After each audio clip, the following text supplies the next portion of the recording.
નેતાજી મુકેશભાઈ મને એક શબ્દ નથી બોલવાય. મનોહરભાઈ ને અમારે ખાલી બે શબ્દ જ કહેવા છે.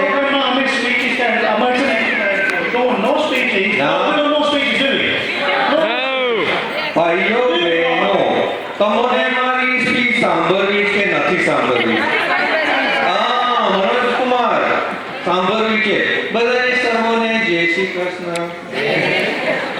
આ તો ભાઈઓ અને બહેનો, મારે ફક્ત બે શબ્દ કહેવા છે તમને લોકોને. આપણે પહેલા એ પૂછીએ કે આપણે દેવી કેવરણ એ હરીને આપણા માટે શું કરેલું? એનો ચમચો નીકળે એને શું કહ્યું? બે જણાએ ભેગા થઈને આપણો સત્યાનાશ કર્યો છે. એટલે મેં નક્કી કર્યું કે હું ઈ બેને ખુરશીમાંથી લાત મારીને કાઢવાનો ને નેક્સ્ટ તમારો પ્રાઇમ મિનિસ્ટર થવાનો. તો તમે મને શું વોટ આપશો કે નહીં આપો? હા, મને સવાલ નથી આપો, કેમ કે મેં તમને કીધું નથી કે હું તમારા માટે શું કરવાનું. હું તમારા માટે શું કરવાનું, મારી પાસે છે ને મોટો બધો મેનિફેસ્ટો છે.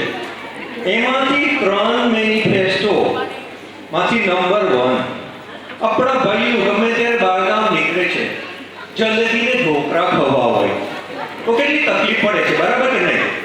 લેસ્ટર ચટાવવું પડે છે. એટલે હું નક્કી તમને કહું છું કે મારે નેતાજી ની ફર્સ્ટ ક્લાસ ફરસાણની દુકાન ને આમાં અમુક છે, ક્યાં ગયા આપણા ઓલા કુક છે આપણા, મોઢામાં પાન મસાલો હોય, તમને ફરસાણ ને સાથે પાનની દુકાન, નાના નાના શહેર મેન્ચેસ્ટર જેવા, ઓલું ગામડું કેવું છે સાઉથ રિવર થેમ્સ આગળ, ઓહા લંડન, નાનકડું ગામડું, ત્યાં આગળ બી તમને પાન ને બધું ખાવા મળશે. એટલે મારી નેતાજીની પ્રોમિસ છે તમને લોકોને. બીજું મેનિફેસ્ટો નંબર 2, આપણે બૈરાવને ખબર હશે મોંઘવારી કેટલી બધી, સબ્જીને ભોગા લેવા જાવ ત્યારે કેટલી બધી મોંઘવારી છે ને. અમારો મિત્ર નથુ ને ક્યાં ગયો જયંતી ને ત્રિભુવન ને ઈ બી હવે ઈ બી બિચારા રિટાયર માણસ, ઈ બી સબ્જીની ખરીદી કરવા તો જતા હશે. એ નથુ બરાબર ને? આપણે ચડ્ડીમાં રમતા પેલા તો આપણે સબ્જીની તો ખરી તમને ખબર છે ત્યારે ભીંડાના ભાવ કેટલા વધી ગયેલા છે, વેધર ખરાબ છે.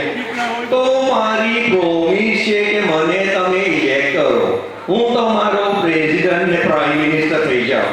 જો કે આ કન્ટ્રીમાં પ્રેસિડેન્ટ નથી, પણ હું પ્રેસિડેન્ટ થઈ શકું એમ છું. તો હું તમારી માટે એવી સગવડ કરીશ કે તમને વાટ વગર, એટલે કે VAT વગર અને 0 તમારા ઉપર ટેક્સ લાગે એવું તમને સાવ મફતના ભાવે ભાજીને સબ્જી મળી શકે. એ મારો પ્લેજ છે આ ભાઈઓ માટે. ત્રીજું, મેં જેમ કીધું ને આ બધા રિટાયર માણસો છે, એ ઘણી 3 મહિના ક્યાં ફરવા જાય છે? હા, ઇન્ડિયા. એ લોકોના માટે હું સ્પેશિયલ કન્સેશન કરવા તૈયાર છું. એ લોકોને પોરબંદર, રાજકોટમાં નાની એક બંગલી રાખવી હોય તો બ્રિટિશ ગવર્નમેન્ટ એ લોકોને છે ને ફૂલ કન્સેશન આપશે ત્યાં બંગલી બાંધવાનો. કેવું લાગે છે નથુભાઈ? બરાબર ને? મહેરબાની કરીને ત્યાં બી ચડીમાં તમે નહીં ફરતા. એમાં કોઈ જલ્દી ક્યાં ગયો દેખાતો નથી. અરે ડોક્ટર ક્યાં ગયા? ડોક્ટર મસ્તી કરવાની વાત નહીં ભાઈઓ બહેનો. તો તમે છે ને મહેરબાની કરી હવે મને લાગે છે નેતાજીને વોટ જરૂર આપશો. તો બોલો નેતાજી કી જય, નેતાજી કી જય. ચલો મનોજકુમાર ક્યાં ગયા? કે મનોજભાઈ છે ને શું છે નામ તમારું? You actually saved my limelight here. So, please look at that. Big round of applause. Right, okay. Actually, today was slightly sort of number of items. So, what we've done, this is a bit of a last minute. We've got a few surprises for you.